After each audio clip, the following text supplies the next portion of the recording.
Dr. Elias Kane moved slowly through the dark alien cave. His boots pressed against the uneven ground, echoing in the silence. The only light came from the small torch on his shoulder. The beam cut through the blackness, showing wet stone, sharp crystals, and thin streams of water dripping from above. Every step felt heavy, not only because of the rough path, but also because of the strange feeling in his chest. Something about this place did not feel right. Kane had come here for a simple reason. His orders were clear. Collect mineral samples, test the soil, and then leave. No contact with alien life, no interference. That was the law. Humans were explorers now, spreading across the galaxy, but the Galactic Council had made strict rules. Do not change alien worlds. Do not interfere in alien lives. Kane knew the punishment if he broke this rule. It was death. Still, the silence of the cave pulled him deeper. The scanner on his wrist showed strange readings. High energy levels, almost like a broken machine, was hidden inside. His curiosity was stronger than his fear. He stepped forward, then he heard it. A sound. Soft. Weak. Not the sound of dripping water. Not the sound of his own footsteps. This was different. It was the sound of a voice, human. Kane froze. His torch shook slightly in his hand. No one should have been here. No one except him. He turned slowly, scanning the shadows. At first he saw nothing. Then from behind a rock, small eyes glowed. They were big, bright, and shining with fear. A child stepped forward, but not a human child. Her skin was pale silver like the moonlight. Her hair was thin and white, falling in messy strands around her small face. Her eyes, glowing blue, watched him closely. She was tiny, weak, maybe 7 or 8 years old if compared to human children, but the fear in her voice made her seem much older. "Are you here to harm our mom as well?" she asked. Kane's heart jumped. As well? That meant someone else had already been here. Someone had already hurt them. He opened his mouth, but no words came out. He was trained to stay calm in strange situations, but this was not in the training manual. The girl took another step forward. She trembled, her thin arms wrapped around her chest. Her voice broke as she whispered, "She's dying." The words cut deep into Kane's heart. He did not know who she was, but the pain in the child's tone was clear. The little alien's body shook with fear, but her eyes stayed on him, searching for truth. She was trying to decide if this human was a monster or a savior. Kane lowered his torch, trying to look less threatening. His voice was soft, almost a whisper. "I don't want to hurt anyone." But even as he said it, he felt the weight of doubt. The girl didn't trust him. Why should she? To her, humans were strangers from the stars, sometimes helpers, sometimes destroyers. The girl looked at him for a long moment. Then slowly she reached out her small hand. Her fingers were thin, glowing faintly under his light. She pointed deeper into the cave. "Follow me." Kane hesitated. His orders were to avoid alien life. His training screamed at him, "Turn back. Leave now. This is dangerous." But another part of him, a stronger part, told him to move forward. This was not just about minerals anymore. This was about life. He took a careful step after her. The air grew colder as they moved deeper into the cave. The sound of dripping water faded. The silence became heavier. Each step echoed like a drum beat, and Kane felt as if unseen eyes were watching him. The child walked slowly, glancing back often to make sure he was following. She did not smile. Her face stayed tense, full of worry. Finally, after what felt like forever, they reached a wide chamber inside the cave. Kane stopped. His breath caught in his chest. There, lying on the ground, was a figure. A tall alien woman, with the same silver skin and white hair as the girl. But her body was weak, her chest rising and falling in painful gasps. Her skin was turning pale, almost gray. Her hands shook as she tried to breathe. Around her, broken pieces of alien machines were scattered, wires glowing faintly, sparks dying in the dust. The girl rushed to her side and held her hand. Tears filled her glowing eyes. "Mom, I brought someone." Her voice cracked with both fear and hope. The alien woman opened her eyes slowly. She looked at Kane, confusion and pain mixing in her gaze. She whispered something in her own language, too soft for him to understand. Then she coughed, struggling for air. Kane felt his chest tighten. He had seen this before. On Earth. His own sister years ago had died gasping like this. Her lungs had failed and no medicine had been enough. He remembered standing helpless by her bed, wishing for power he did not have. And now, in this cave, on this alien world, The same suffering played again before his eyes. The little girl looked at him desperately. "Can you help her?" Kane's throat went dry. His orders said no. His laws said no. But his heart screamed yes. As he stood there, caught between duty and compassion, the cave seemed to hold its breath. The girl's eyes begged for hope. The mother's life hung by a thread. And Dr. Elias Kane knew one thing for certain. His mission had just changed forever. The chamber was silent except for the harsh, broken sound of breathing. The alien mother lay on the cold stone floor, her chest rising in painful bursts, as if every breath was a fight she was slowly losing. Her silver skin had lost its glow and her long white hair spread across the ground like spilled light. Dr. Elias Kane stood frozen. His training told him to step back, to record what he saw, and to leave. But his heart pulled him forward. He could not ignore the way the little girl clutched her mother's trembling hand, whispering softly in her alien tongue. Her voice was desperate, like a child trying to hold back the night. Kane knelt down slowly, careful not to scare them. The girl looked up, her glowing blue eyes filled with tears. "She cannot breathe," she said in a shaky voice. "Please, don't hurt her like the others did." Those words struck him hard. The others? That meant humans had been here before, but how? This planet was supposed to be unvisited. Was she lying? Or had his people broken the law long before he arrived? He looked closer at the alien woman. Her chest heaved violently, and Kane realized the truth. Her lungs were failing, not because of age, not because of nature. Something had attacked her body from the inside, poisoning her. Beside her, Kane noticed shattered machines, small glowing cylinders, broken glass tubes, wires cut and tangled. Some looked human-made, others alien. He touched one piece. It was warm, recently broken. Something had gone terribly wrong here. The little girl pulled his sleeve, her small voice trembling. They promised help. They said they would heal her. But after they left, she grew worse. Every day. Worse. Kane's chest tightened. He remembered the Council's warnings. Humans were not always kind explorers. Sometimes, in the hunger for power, for resources, rules were broken, and innocent lives paid the price. The girl's voice dropped to a whisper. "Are you here to finish what they started?" Kane met her gaze. "No," he said firmly. "I will not harm her." But inside, fear grew. If she thought all humans were cruel, how could he prove otherwise? He reached into his pack and pulled out a small medical scanner. The girl stiffened, but Kane held it up to show her. "This will not hurt. It only looks." She hesitated, then gave a small nod. Kane leaned closer to the mother and scanned her chest. The results flashed across his wrist screen. His throat went dry. Her lungs were collapsing, eaten away by a strange toxin. It was spreading fast. No alien medicine he saw nearby would stop it. He swallowed hard. "She doesn't have much time." The girl squeezed her mother's hand tighter. Tears ran down her silver cheeks, glowing faintly in the dim cave light. She looked at Kane with eyes full of pain. "Please, don't let her die."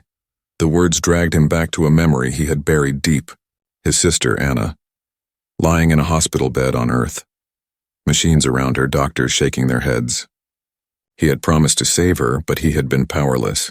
She had died gasping for air, her hand slipping out of his as machines went silent. Kane clenched his jaw. He had failed once. He could not fail again, but the law echoed in his mind.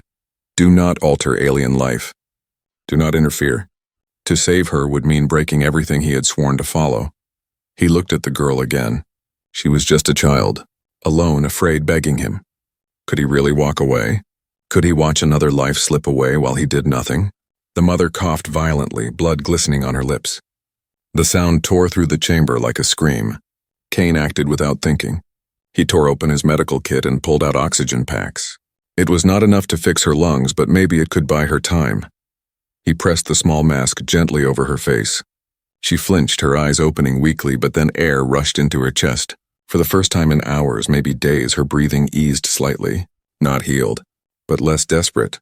The girl's eyes widened. She looked at Kane with sudden hope. "You are helping her." Kane nodded, but his mind raced. This was only temporary. Oxygen would not cure poisoned lungs. She needed something more, something far more dangerous. As he packed the mask into place, his gaze drifted back to the broken machines around the chamber. He recognized fragments of medical equipment, Some were human designs, advanced but twisted and rewired with alien parts. Whoever had been here before him had tried to build something, or destroy something. And then a thought struck him like lightning. Artificial lungs, it was madness, illegal, a crime against galactic law. But he had studied such designs once long ago. Machines that could breathe for a dying patient. Machines that could replace what the body had lost. The girl's small voice broke through his thoughts. Can you fix her? You are human. You have machines. You can, yes? Kane looked into her glowing eyes. He wanted to tell her the truth, that it was impossible, that the law would kill him if he tried. But the words that left his mouth were different. I will try. The girl's tears shone brighter, but now there was hope in them. She nodded quickly, holding his arm as if clinging to the last light in the darkness. Kane turned back to the dying mother. His heart pounded. His hand shook slightly. He was about to step onto forbidden ground, into a fight not only against death but against the very laws of the galaxy. Yet deep inside, he knew there was no turning back, because sometimes being human was not about following rules. Sometimes it was about breaking them for the chance to save a life. Dr. Elias Kane sat on the cold stone floor of the cave, his mind racing like a storm. The alien mother's breathing was shallow, her chest struggling with every rise and fall. The small girl knelt by her side, whispering soft words in her alien tongue, as if her voice alone could keep her mother alive. Kane clenched his fists. He had promised the child he would try, but trying meant breaking everything he had sworn to obey. The galactic law was clear. No human was allowed to change alien biology. Do not save. Do not interfere. Let nature decide. He had recited those words countless times during training. They were burned into his mind. But now, as he looked at the fragile child and her dying mother, the words felt cruel.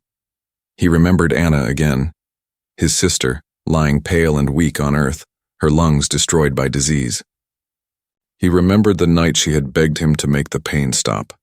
He had held her hand as she slipped away, powerless to save her. The guilt had never left him. This time, Kane whispered under his breath, I won't fail. The girl looked at him, her glowing blue eyes wide with fear and hope. You can help her? Kane nodded, though his throat was tight. Yes, but it will not be easy. He pulled his pack closer and began laying out his tools. Small metal instruments, portable scanners, energy welders. His hands moved quickly, but his mind screamed in protest. Every action he took now was a step deeper into forbidden ground. If the Galactic Patrol found out, they would not listen to his reasons. They would execute him. Still, his hands did not stop. The broken alien machines scattered around the chamber caught his eye. He examined them, wiping away the dust. Pieces of tubing, fragments of filters, strange power cells glowing faintly. Someone had tried to repair or build something here before, but they had failed. Kane could see the mistakes, connections that didn't match, wires burned out, designs half-finished. Who did this? He asked softly. The girl looked down. Humans, long ago. They promised my mother healing. But their machines only made her worse. Kane's jaw tightened. So it was true. Humans had been here, careless, greedy, or cruel. They had left behind broken promises and broken lives. And now this child looked at him, another human begging for the opposite, for hope. I'll need your help, Kane said. Her small head snapped up. Me, but I'm just, you know this place. You know these parts. And I can't do this alone. For a moment she hesitated. Then she nodded quickly, determination lighting her eyes. Tell me what to do. Kane's chest tightened. She was only a child, but in this cave she had more courage than most trained soldiers he had met. He began his work. Piece by piece he sorted through the scraps. He explained in simple words, pointing, showing her how to hand him the right tools, how to steady wires while he fused them together. The girl's hands trembled at first, but soon she grew steadier. She wanted to help. She wanted to save her mother. As they worked, the silence of the cave seemed to grow heavier. Kane felt the pressure of unseen eyes, as if the galaxy itself was watching, waiting to see what choice he would make. Every spark of his welder, every hum of the scanner sounded too loud, too dangerous. And then, the faint buzz of engines. Kane froze. He recognized that sound instantly. Patrol drones. The girl's eyes widened. They're coming. Kane cursed under his breath. The Galactic Patrol scanned for illegal activity constantly. If they detected him working on alien life, it would be over. He grabbed a cloth and threw it over the half-built device. The girl pressed close to him, terrified. The sound of drones passed overhead, shadows flickering across the cave walls. For a moment, Kane thought they had been discovered. His heart pounded so hard he thought the machines would hear it. Then silence. The drones moved on. The girl let out a shaky breath. Kane did too. But the warning was clear. Time was running out. If they stayed here too long, someone would find them. He turned back to the machine. It was crude. Nothing like the advanced labs he had once trained in, but the design was forming. A small artificial lung built from human parts and alien scraps. If it worked, it could breathe for her mother, at least long enough to recover. The girl watched with wide eyes as he placed the pieces together. "It looks alive," she whispered. "In a way it is," Kane said. "It's a machine that will do what her body cannot." The girl tilted her head, her glowing eyes reflecting the faint light of the device. "Is it safe?" Kane hesitated. "I don't know." The truth hung in the air like a blade. He was building something forbidden, something untested. It could save her. It could kill her. And either way, it would mark him as a criminal. The girl reached out and touched his hand gently. "Please try, even if the law says no." Her small voice shook him more than any council order ever had. In that moment, Kane knew there was no turning back. The law was written in books and stone. But this was written in flesh and blood, in the eyes of a child who only wanted her mother to live. He looked down at the machine. Sparks flickered as the pieces locked into place. It was almost ready. Almost. Kane whispered to himself, to his sister, to the galaxy. "This is my forbidden act, and I will carry it, whatever the cost." The mother gasped, weaker now, her breath shorter. Time was almost gone. Kane bent closer to his creation, hands steady. Heart burning. Because in this cave, far from Earth, far from the council, he was no longer a soldier of law. He was a human, and he would not let death win again. The cave had become a workshop of shadows and whispers. Broken alien machines lay scattered across the stone floor, glowing faintly with dying sparks. Beside them, Dr. Elias Kane worked tirelessly, bending human tools and alien scraps into something new, something dangerous, something forbidden. The alien mother lay only a few feet away. Her breathing was shallow, her chest rising and falling like a weak flame about to die. Each breath sounded like a struggle against the dark. The little girl never left her side. She held her mother's cold hand, whispering soft words in her alien tongue, though sometimes she turned to Kane, her glowing blue eyes filled with desperate questions. "Will it work?" she asked for the 100th time. Kane didn't answer right away. His hands moved quickly, welding wires, shaping metal, connecting filters. Sparks danced across the stone as he worked, and his mind raced faster than his hands. He could not afford a mistake. A single wrong connection could mean death for the mother, and death for him if the Galactic Patrol discovered what he was doing. Finally, he muttered, "It has to work." The girl tilted her head. "You sound like you are talking to yourself." Kane almost smiled, though the weight on his chest was too heavy for joy. "Maybe I am. But sometimes talking helps me think." She gave a small nod as if this made sense to her. Then she crawled closer, carrying a handful of broken tubes she had gathered. "Will these help?" Kane examined them. Most were cracked, but one was still strong. He gave her a short nod. "Yes, good work." The girl's face lit up for the first time since he had met her. A small smile tugged at her lips, but it vanished as her mother coughed violently. The sound echoed through the chamber, and both of them froze. The coughs turned into gasps. The child pressed her forehead against her mother's arm, whispering, "Stay with me, please stay." Kane's chest tightened. He had seen this before. His sister Anna gasping in the hospital, fighting for every breath until the fight ended. He would not watch it happen again. Not here.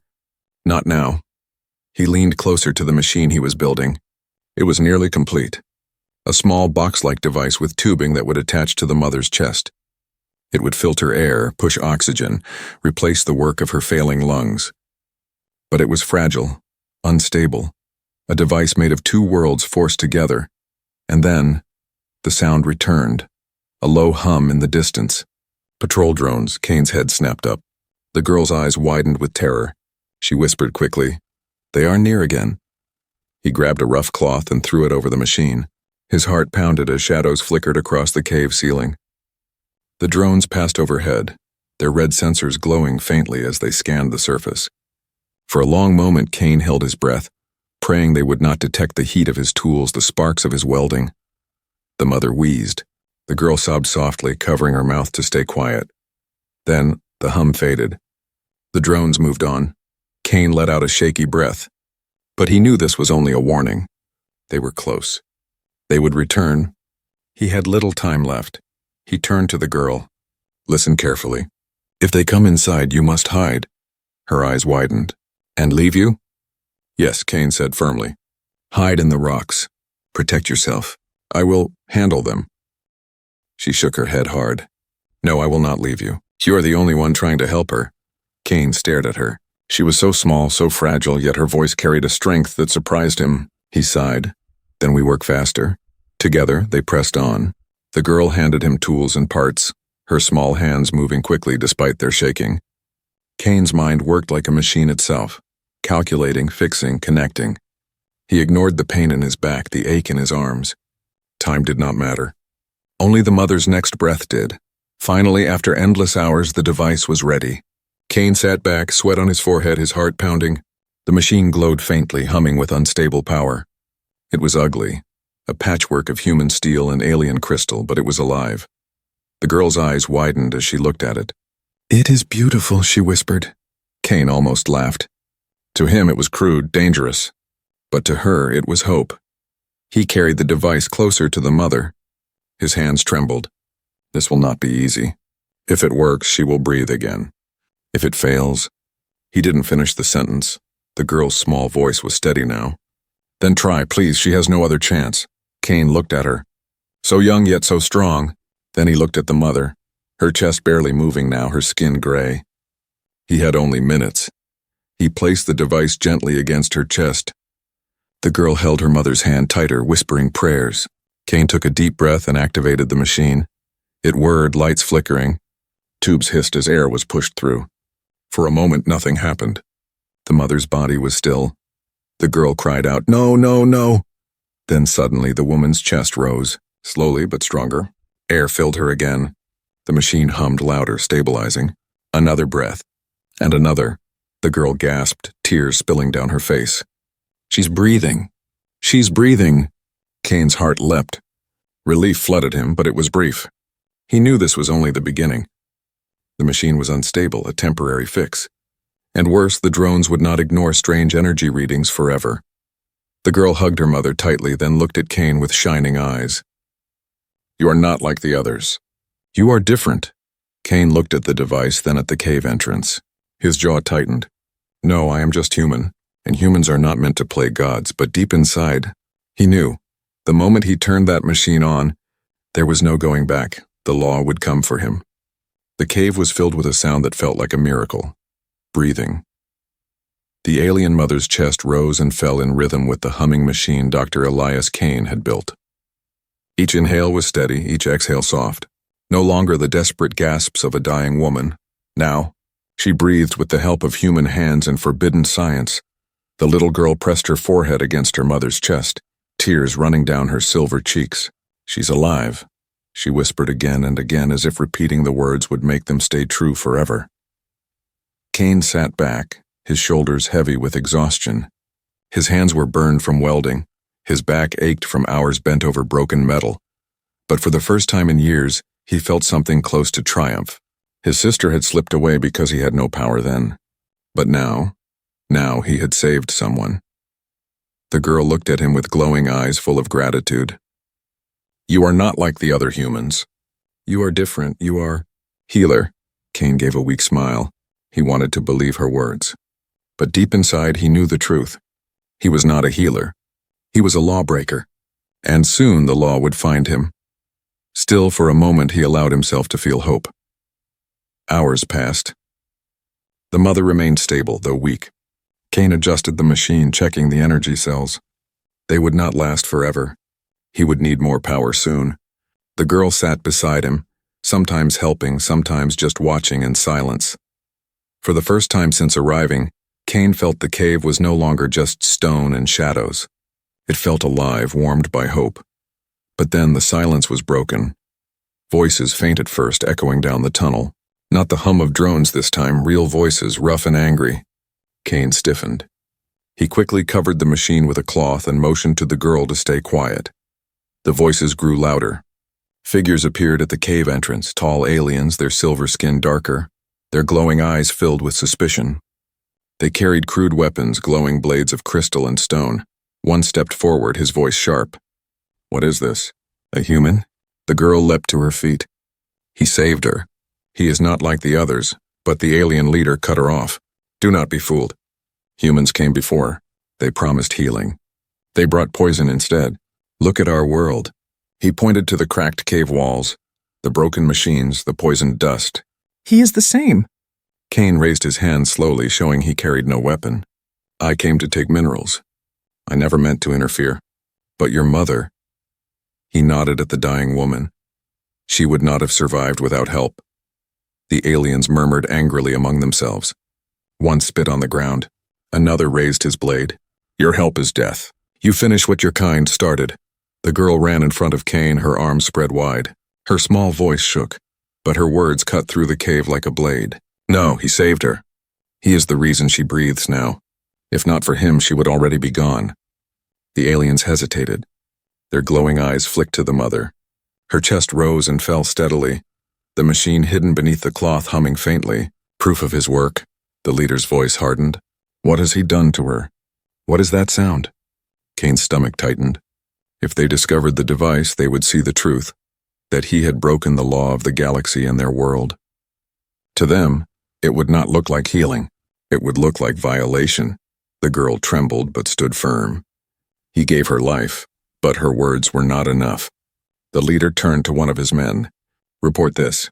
Send the signal to the patrol. Let them deal with this criminal." Kane's blood ran cold. The Galactic Patrol. The very thing he had feared most. If they came here, it was over. No explanations, no mercy. Only punishment. He stepped forward quickly. "Please listen.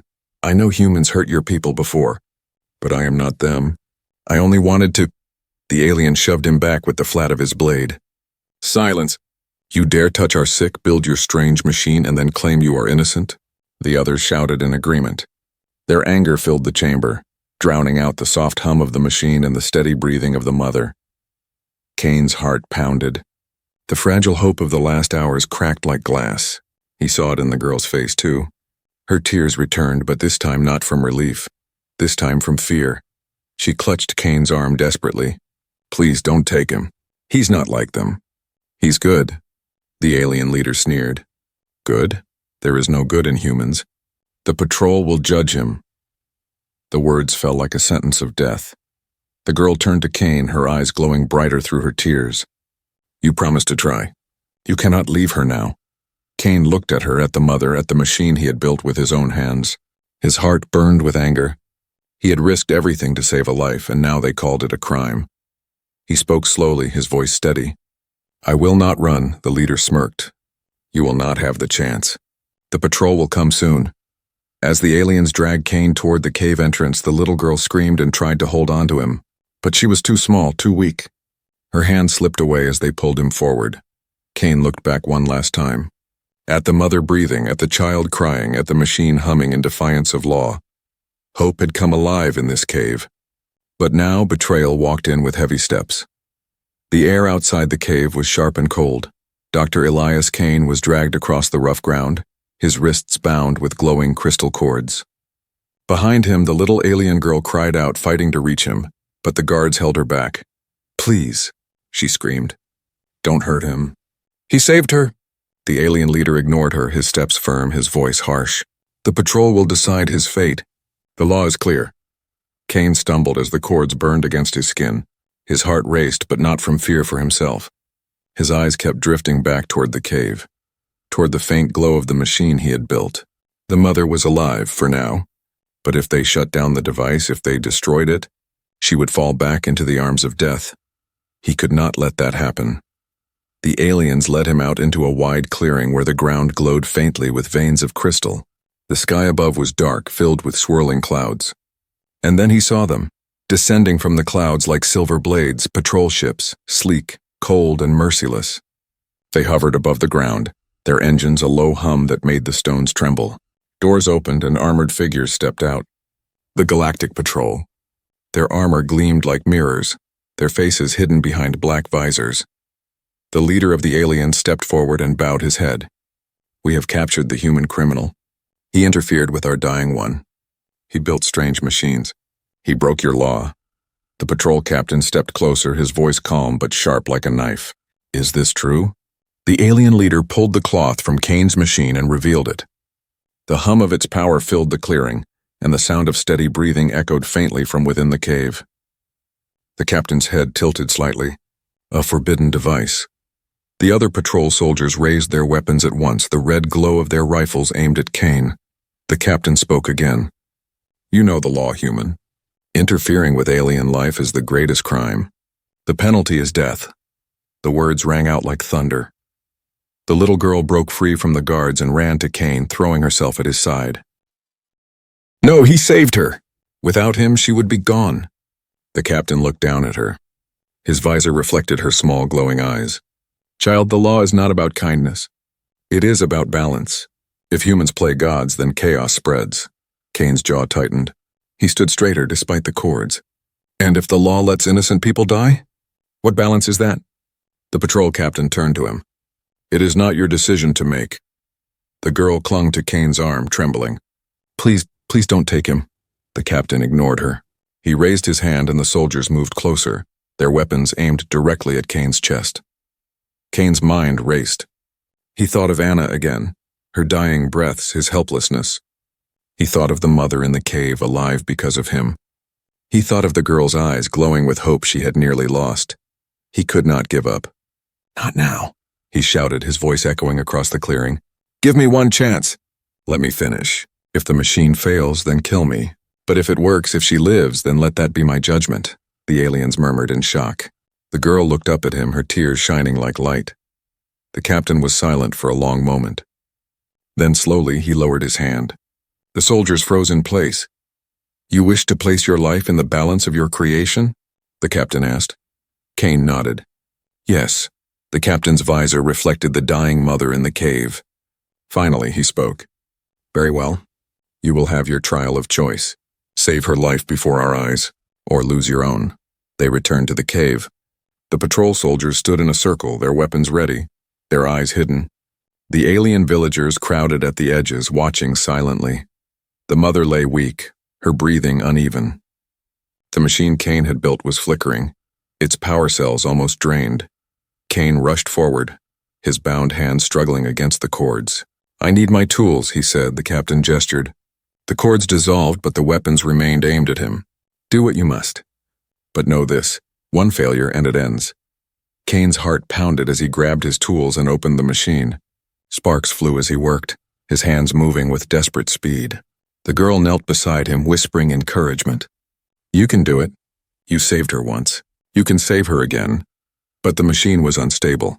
The energy cells cracked, the tubing hissed, the filters burned. Kane's fingers bled as he forced the pieces back into place. The room seemed to close in around him, every breath of the crowd heavy with expectation. The mother gasped, her chest shuddering. The girl cried out, Please, please, don't leave me. Kane's vision blurred with sweat and pain, but his hands did not stop. He remembered Anna's last breath and he poured all his grief, all his guilt into this moment. Finally, he sealed the last connection and slammed the power core into place. The machine roared back to life, humming louder, brighter. The mother's chest rose slowly, painfully, and then steadied. One breath, then another, stronger. The cave was silent except for the sound of her breathing. The girl screamed with joy. She's alive. She's alive. Kane sat back, his chest heaving, his hands covered in burns and blood. He looked up at the captain. Well, is this enough? The captain was silent for a long time. The soldiers lowered their weapons slightly, uncertain. The villagers whispered among themselves, torn between fear and awe. The captain finally spoke, his voice colder than stone. You have broken the law, but you have also done what none of us could. The council will decide if you are savior or criminal. Kane's relief turned to dread. His trial was not over. The girl clutched his arm tightly, her voice soft but fierce. Then I will speak for him. I will not let them take you. Kane looked down at her, his heart heavy. He had saved a life, but at what cost? Outside the cave, the ships of the patrol waited, engines glowing like hungry eyes. The true judgment was still to come. The cave was heavy with silence. Only the soft hum of the machine and the steady rise and fall of the alien mother's chest filled the air. She was alive. She was breathing. Dr. Elias Kane sat on the ground, his body aching, his hands raw from burns and cuts. Sweat dripped down his face, but he did not care. He looked at the small girl clinging to her mother's hand, her glowing blue eyes shining with tears of joy. "She's alive," the girl whispered again, her voice trembling. "Because of you." Kane wanted to smile, but the circle of armored patrol soldiers around him kept his heart heavy. Their weapons still glowed, aimed directly at his chest. The captain stood in silence, visor gleaming coldly as he studied Kane. Finally, the captain spoke. "The mother breathes. Your machine works. But the law is clear. You interfered in alien life. Such actions cannot be forgiven."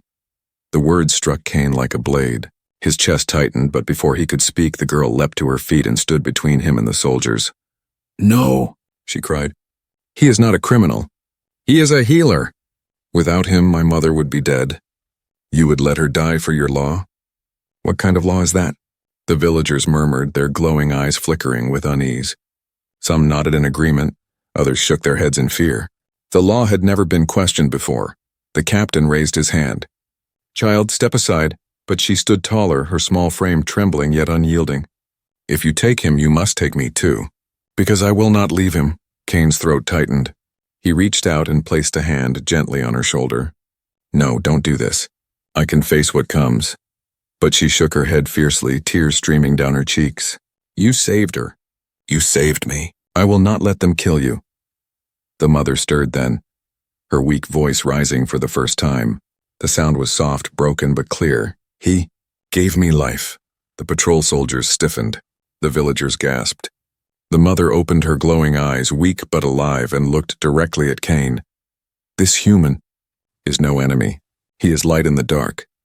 Her words spread through the chamber like fire. The aliens whispered louder now. "Healer, savior, human who saves." The captain raised his hand for silence. His voice was steady but colder than ever. "The council will not care for your feelings. The law exists to protect all worlds.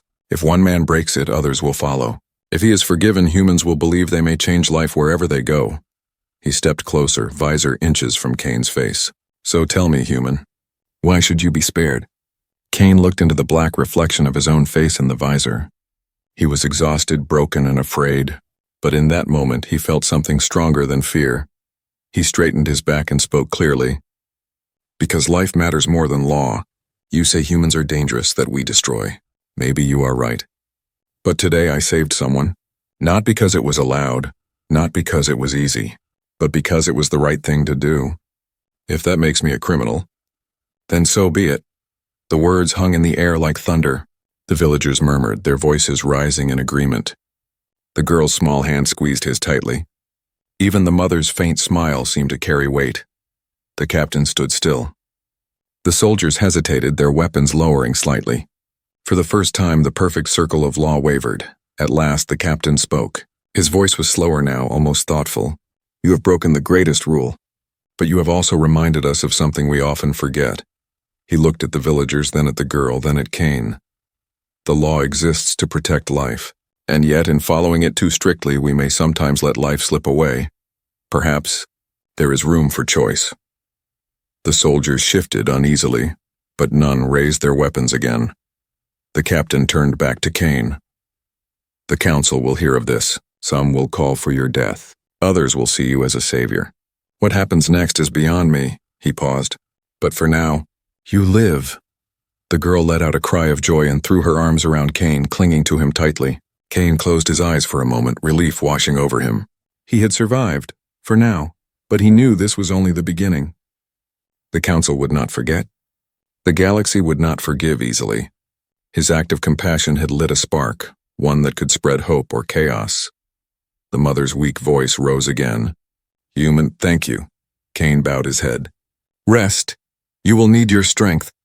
Outside, the patrol ships roared, preparing to depart. The captain gave Kane one last look. "Remember, human, You have changed more than one life today. You may have changed the galaxy. Then he turned and the soldiers followed. The cave grew quiet again. The girl sat beside her mother, still holding Kane's hand. Her glowing eyes were filled not with fear now, but with something brighter. "Will they come back for you?" she asked softly. Kane looked at the machine, at the fragile woman breathing beside it, and then at the endless sky beyond the cave entrance. His voice was calm but heavy.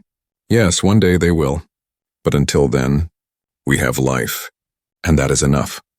The girl leaned against him, her small voice gentle. "You are not like the others. You are human, and that is why you saved us." Kane looked at her, his heart heavy but proud. For the first time in years, he did not feel powerless. He felt human, truly human. And somewhere far beyond the stars, the question of humanity's answer had begun to echo across the galaxy.